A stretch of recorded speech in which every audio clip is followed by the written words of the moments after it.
ભરૂચ જિલ્લાના આમોદ તાલુકાના કુરચણ ગામના આદિવાસી સમાજના લોકો આજે હાથમાં પ્લે કાર્ડ લઈ સૂત્રોચ્ચાર સાથે ભરૂચ જિલ્લા કલેક્ટર કચેરી ખાતે આવેદનપત્ર આપવા માટે પહોંચ્યા હતા।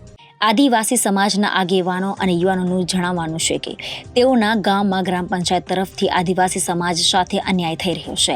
આદિવાસી વિસ્તારમાં રોડ, રસ્તા, ગટર જેવા પ્રાથમિક સુવિધાઓ મુદ્દે પણ અવારનવાર રજૂઆતો કરવા છતાં ધ્યાન આપવામાં આવી રહ્યું નથી। વધુમાં તેઓએ જણાવ્યું હતું કે સ્મશાન માટેની માંગણી મામલે પણ કોઈ જાતનું ધ્યાન અપાયું નથી। તેમજ વિસ્તારમાં આવેલા આંગણવાડી પણ 3 વર્ષથી તોડી પડાઈ છે, તેને પણ ગ્રાન્ટ મંજૂર છે છતાં બનાવવામાં આવી રહી નથી। સરકારની યોજનાનો લાભ પણ આપવામાં આવતો નથી। સાથે જ ગ્રામ પંચાયતના આદિવાસી સમાજના લોકો કોઈ પણ જાતનું કામ લઈને જાય તો તેઓને ધર્મના ધક્કા ખવડાવવામાં આવે છે, તેમજ બીજા સમાજના લોકોના કામ તાત્કાલિક થઈ જાય હોય છે જેવા આક્ષેપો સાથે આજે આદિવાસી સમાજના લોકોએ કલેક્ટરમાં આવેદનપત્ર પાઠવી કુરચણ ગ્રામ પંચાયતના વહીવટી સામે કાર્યવાહી કરવા માંગ કરી હતી। હું કિશન વસાવા અમારા કુરચણ ગામમાં અમારા આદિવાસી વિસ્તારની લગભગ 1000 થી 1200 જેટલી વસ્તી ધરાવીએ છીએ। અમે કલેક્ટર સાહેબશ્રીને અમારા આદિવાસી વિસ્તારના સ્મશાન માટે વારંવાર અરજી કરેલી છે, પણ અરજી કરીને 3 વર્ષ પૂર્ણ થઈ ગયા, અત્યાર સુધી અમારા સ્મશાન જગ્યા નિયમ કરી આપવામાં આવેલ નથી।